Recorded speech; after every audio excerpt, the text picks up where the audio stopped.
हिंदुस्तान में जहां 80% हिंदू रहते हैं, वहां हिंदुओं के पवित्र स्थल, पूजा स्थल, मंदिरों में पेशाब करने की खबर कई बार आ चुकी है, थूकने की खबर कई बार आ चुकी है, लैट्रिन करने की खबर कई बार आ चुकी है, मूर्तियों को तोड़ने की खबर कई बार आ चुकी है, साधुओं को पीटने की खबर कई बार आ चुकी है, साधुओं को जिंदा जलाने की खबर कई बार आ चुकी है।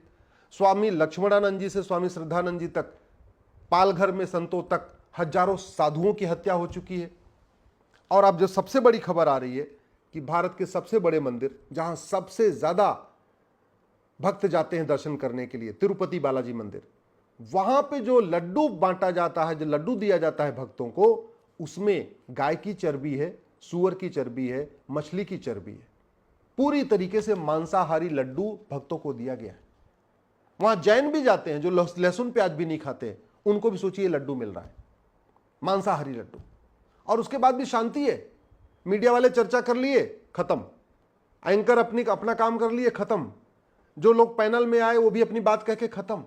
किसी ने ये नहीं बताया कि भैया इतना हो क्या रहा है, आगे दोबारा चर्बी न मिलाया जाए, उसका समाधान क्या है, ये जो चर्बी क्यों मिलाया गया, इसका मूल कारण क्या है, अस्थायी समाधान क्या, इस पर कहीं चर्चा नहीं। दिन भर की डिबेट हो गई और बात खत्म हो गई। मैं आपसे पूछता हूं, अगर किसी मजार, दरगाह या मस्जिद में जो हलवा बंटता है, जो सेवैयां बंटती हैं, या जो और भी खान पान की चीजें बंटती हैं, अगर उसमें सूअर की चर्बी मिलाई गई होती तो क्या भारत में इतनी शांति होती? क्या नहीं होती। भारत में आज शांति है। और कोई 1-2 किलो लड्डू नहीं, 1-2 पैकेट लड्डू नहीं, 15,000 किलो घी आया है जिसमें जानवरों की चर्बी है। 15,000 किलो घी से लगभग 50,000 किलो लड्डू बनेगा। 50,000 किलो लड्डू से लगभग 5 लाख पैकेट बनेगा। 5 लाख पैकेट बना तो 5 लाख परिवारों में गया। एक परिवार में अगर आप 5 आदमी मान के चलिए तो यानी 25 लाख लोगों ने यह लड्डू खाया, और उसके बाद भी शांति है। जानते हैं क्यों शांति है? क्योंकि हिंदुस्तान में हिंदू बहुसंख्यक है। हिंदू हंगामा नहीं करता, हिंदू मारकाट नहीं करता, हिंदू सड़क पे जल्दी नहीं उतरता। और उसी का फायदा उठाया इस मंदिर के ट्रस्टियों ने, मंदिर के जो इसमें काम धाम कर रहे थे, और उन्होंने बड़े आराम से चर्बी मिला हुआ मांसाहारी लड्डू बनवा दिया और सब लोगों को बंटवा दिया। खेल यह हुआ है कि जो असली घी होता है, शुद्ध घी होता है, वो लगभग वहां पे जो टेंडर है वो 1,500 किलो का हिसाब से टेंडर है, लेकिन जो घी सप्लाई हुआ है वो 300 रुपए किलो का हुआ है। अब स्वाभाविक सी बात है, अगर 300 रुपए किलो का घी आएगा तो उसमें चर्बी होगी, जानवरों की चर्बी होगी, भैंस की चर्बी होगी, सांड की चर्बी होगी, गाय की चर्बी होगी, सूअर की चर्बी होगी, जानवरों की चर्बी होगी। जो जानवर मरते हैं उनसे जो चर्बी निकलती है उससे वो घी बना है। 300 रुपए किलो में तो चर्बी वाला घी मिलेगा। तो ये जो पूरा लड्डू खाया पूरे देश में हुआ है, इसका मूल कारण क्या है? भ्रष्टाचार। अब भ्रष्टाचार क्यों चल रहा है? क्योंकि आज तक ये तो छोटा भ्रष्टाचार है, ये तो 15,000 किलो का भ्रष्टाचार है। यहां तो 70,000 करोड़ का कॉमनवेल्थ घोटाला हुआ, न किसी घोटालेबाज को फांसी हुई, न किसी घोटालेबाज की 100% संपत्ति जब्त हुई, न किसी घोटालेबाज की नागरिकता खत्म हुई। 1,76,000 करोड़ का 2G घोटाला हो गया, न किसी घोटालेबाज को फांसी हुई, न नागरिकता खत्म हुई, न उसको 100% संपत्ति जब्त हुई। 1,86,000 करोड़ का कोयला घोटाला हो गया, न किसी घोटालेबाज को फांसी हुई, न नागरिकता खत्म हुई, न 100% संपत्ति जब्त हुई। भारत में अगर आप उठा के देखिए तो लगभग 5,000 बड़े घोटाले हुए हैं। उन सारे घोटालों की रकम लगभग 50 लाख करोड़ की है। 50 लाख करोड़ का घोटाला हो चुका है आजादी के बाद से आज तक। और एक भी घोटाले को, चाहे हर्षद मेहता हो, चाहे तेल घोटाला हो, चाहे राशन घोटाला, चावल घोटाला, दाल घोटाला, मसाला घोटाला, अंतरिक्ष घोटाला, नेशनल हेराल्ड घोटाला, दुनिया भर के उसमें बड़े बड़े पॉलिटिशियन फंसे हुए, किसी को कुछ हुआ नहीं। इसीलिए तिरुपति बालाजी मंदिर के जो ट्रस्टी थे उन्होंने लड्डू में खेल कर दिया, और 1,500 किलो, जो 1,500 रुपए 1 किलो वाला घी, 1 किलो घी की जो कीमत 1,500 रुपए होती है, उसकी बजाय उन्होंने 300 रुपए किलो वाला घी यूज कर दिया। और स्वाभाविक सी बात है, तो मांसाहारी घी होगा। मैं बार बार कहता हूं, सनातन संस्कृति, सनातन धर्म के लिए सबसे बड़ा खतरा है ये घटिया शिक्षा व्यवस्था और घटिया कानून। न शिक्षा में संस्कार है, न कानून का खौफ है। शिक्षा में संस्कार होता तो तिरुपति मंदिर के ट्रस्टी भक्तों के साथ इतना बड़ा धोखा नहीं करते। और मान लीजिए शिक्षा में संस्कार नहीं भी होता, अगर कानून का खौफ होता तो भी नहीं करते। जैसे अरब देशों में, दुबई में, कुवैत में बहुत अच्छी शिक्षा नहीं है, वहां पे शिक्षा में बहुत संस्कार नहीं है, लेकिन कानून इतना है कि अगर मिलावटखोरी किया तो फांसी हुई, कालाबाजारी किया तो फांसी हुई, भ्रष्टाचार किया तो फांसी हुई। तो वहां कानून के खौफ के कारण लोग ठीक से रहते हैं। सिंगापुर, जापान, डेनमार्क, न्यूजीलैंड में क्या है, शिक्षा में संस्कार भी है, कानून का खौफ भी है, तो वहां भी लोग सब अपना ईमानदारी से काम करते हैं। इसलिए मैं बार बार कहता हूं कि अगर भारत की संस्कृति को बचाना है, हिंदू सनातन संस्कृति को बचाना है, तो हमें कालाधन, हवाला, भ्रष्टाचार के खिलाफ कठोर कानून बनाना पड़ेगा और जो वर्तमान मैकाले मिशनरी मदरसा एजुकेशन सिस्टम, इसको बदलना पड़ेगा। गुरुकुल शिक्षा व्यवस्था लागू करना पड़ेगा और ये संविधान इसकी इजाजत देता है। पता नहीं लोग संविधान की व्याख्या कैसे कर रहे हैं।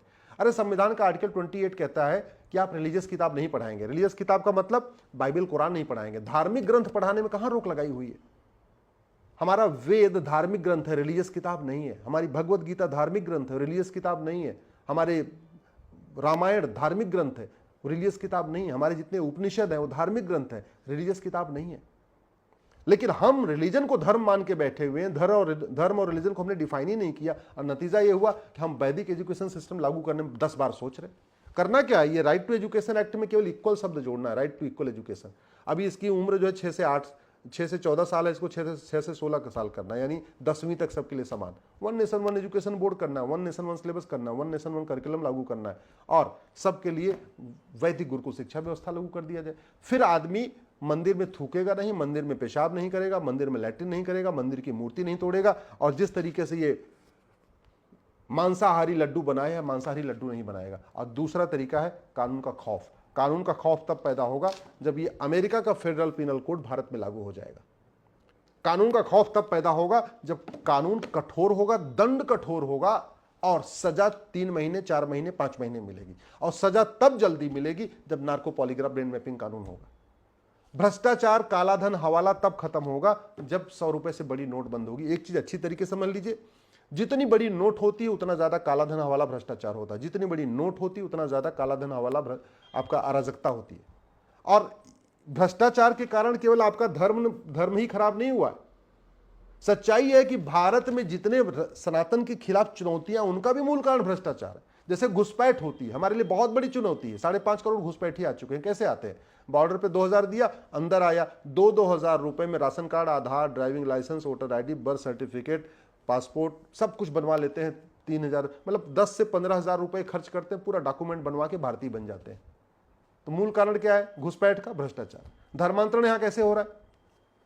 या तो भारत के अंदर जो ड्रग स्मगलिंग का पैसा है वो धर्मांतरण में खर्च होता है, या बाहर खाड़ी देशों से हवाला के जरिए आता है, या पश्चिम देशों से एनजीओज को आता है, एफसीआरए के जरिए आता है। तो अगर कालाधन, हवाला, भ्रष्टाचार खत्म हो जाए तो धर्मांतरण भी रुक जाएगा। अवैध निर्माण कैसे हो रहा है भारत में? मज़ारें बनती जा रही, दरगाहें बनती जा रही, मदरसे बनते जा रहे हैं, मस्जिदें बनती जा रही, चर्च बनते जा रहे हैं सड़क के किनारे, हाईवे किनारे। कैसे? वहां के थानेदार को 5 लाख रुपए पहले दे देते। तो ये जो अवैध निर्माण हो रहा है, इसका मूल कारण क्या है? इसका भी भ्रष्टाचार। भारत में जो डेमोग्राफिक इम्बैलेंस हो रहा है, इसका सबसे बड़ा कारण क्या है? भ्रष्टाचार। जो झुग्गियां बनती हैं ऐसे नहीं बनती हैं।